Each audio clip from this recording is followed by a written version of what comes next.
And welcome back. Bill in Hampton Bays, New York, watching Free Speech TV. Hey, Bill, what's on your mind? Just a simple thing that I've already said this over a year ago. At the end of the race, you don't have to worry about it being Trump, because I think Trump is doing nothing more than just doing the movie The Producers, because for one, he's too much of a person who's not going to relinquish control of his empire to anyone, including his family.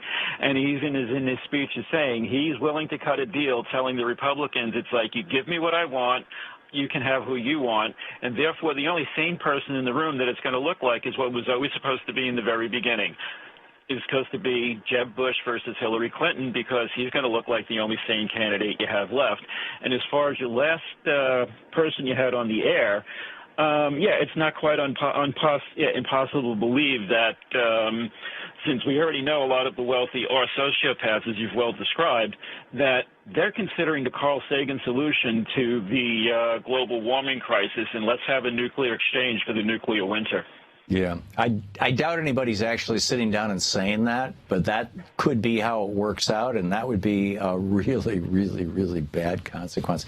And so are you suggesting, Bill, that Donald Trump is going to go to the Republicans sometime in the next 6 or 8 weeks before the Republican convention, however long that's going to be, 5, 6 weeks, 7 weeks, and say, I'll step down if you give me this?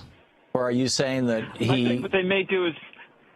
Go ahead. I think what they may do is let it go into being the contested type of a convention or something else where people have switched their allegiance in the end. Then they have to go through the whole process and, whatever it's going to stage to make more money for the networks. Because as we all know, it's like, as you said, this whole thing has been one big network campaign to make money, and the best way to do it is to keep people on the edge of your seat. Right.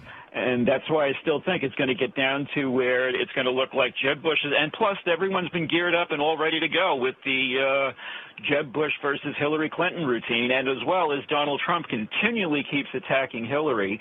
So he's playing the attack dog. He's galvanizing more Republicans against Hillary now because of that.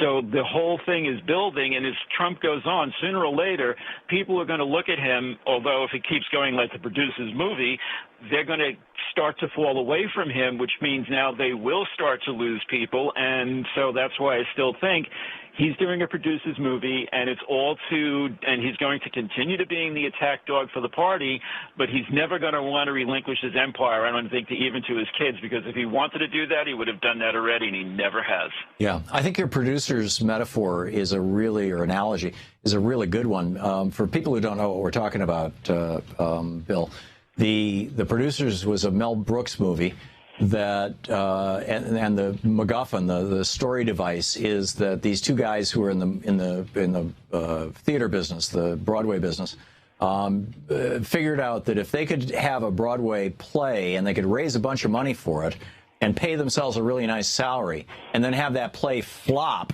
they could keep the money, and it would be a great way to make a bunch of money over the short term. And so they put together the play, and it's called Springtime for Hitler. It's an homage to Hitler, which they figured everybody will hate. Nobody's going to come to this thing. And it was a huge hit, and which totally screwed up their business plan. And I think you're right. I don't think Donald Trump ever expected to be the Republican nominee. So we'll see where this goes. Bill, thanks a lot for the call. How he gets out of it or what he does, I don't think Donald Trump wants to be president, frankly. I think he's too lazy for it.